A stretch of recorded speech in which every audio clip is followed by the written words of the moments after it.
C'est un séisme dans le monde de la finance qui dure depuis maintenant 10 jours et qui continue à inquiéter. Vous n'aviez probablement jamais entendu parler de cette banque avant, la SVB, la Silicon Valley Bank, jusqu'au 10 mars, le jour où tout a basculé. Au petit matin, la nouvelle tombe, cette institution bancaire vacille puis s'effondre au point de devenir la plus grosse faillite bancaire aux États-Unis depuis la crise de 2008 et d'affoler le monde entier. C'est la plus importante faillite bancaire depuis 2008. Tout part de la chute d'une banque californienne. Elle s'est écroulée en moins de 48 heures seulement. La SVB qui a entraîné derrière elle un vent de panique sur les marchés. La tempête qui secoue la finance mondiale. En quelques jours, en une semaine, 10 jours, on le rappelle, les autorités américaines ont été obligées de fermer 3 banques. Est-ce que ça suffira à rassurer les banques européennes ? Un mouvement de panique Cauchemardesque. Une crainte s'est emparée des gouvernements et des différents acteurs du monde de la finance, celle de la contagion. Et si la faillite d'une banque nous replongeait dans un scénario similaire à celui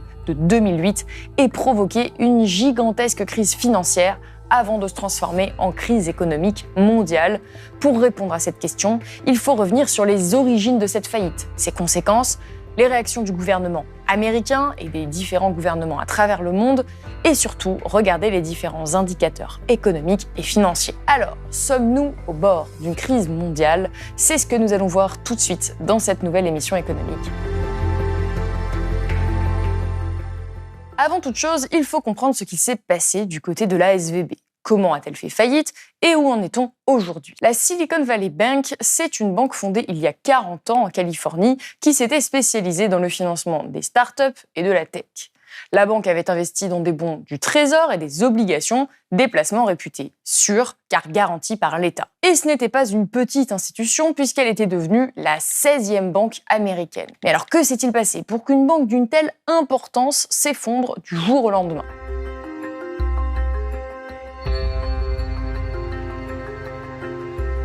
Il faut savoir que les banques n'ont jamais là dans leur tiroir tout l'argent que vous y placez. On appelle ça des liquidités.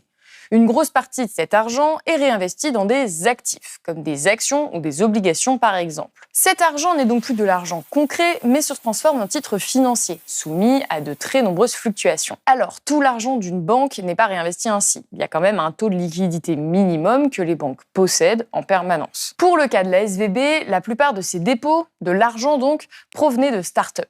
Et les startups n'ont généralement pas beaucoup de revenus. Elles paient leurs employés et leurs factures avec l'argent qu'elles lèvent en vendant des actions.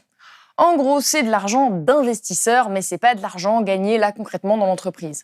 Et en attendant de pouvoir utiliser cet argent, les startups doivent bien le stocker quelque part, et beaucoup ont mis cet argent chez la SVB. Or, avec l'inflation et la hausse des taux d'intérêt, la vie est devenue de plus en plus difficile pour le secteur. Et pour continuer à payer leurs employés, les startups ont progressivement vidé leurs comptes d'investisseurs chez la SVB. Tout ça a forcé la SVB à vendre une partie de ses actifs. À un moment, ils avaient perdu une grande partie de leur valeur à cause de la remontée des taux. Tout ça pour pouvoir avoir assez de liquidités pour répondre aux besoins de tout le monde. Mais ça n'a pas suffi. 2 jours avant la faillite, la banque a annoncé qu'elle était forcée de vendre une partie de ses obligations à perte et surtout qu'elle avait besoin d'augmenter son capital. On appelle ça une réinjection de capital. Et il n'en fallait pas plus pour paniquer tout le monde et entraîner ce qu'on appelle un bank run.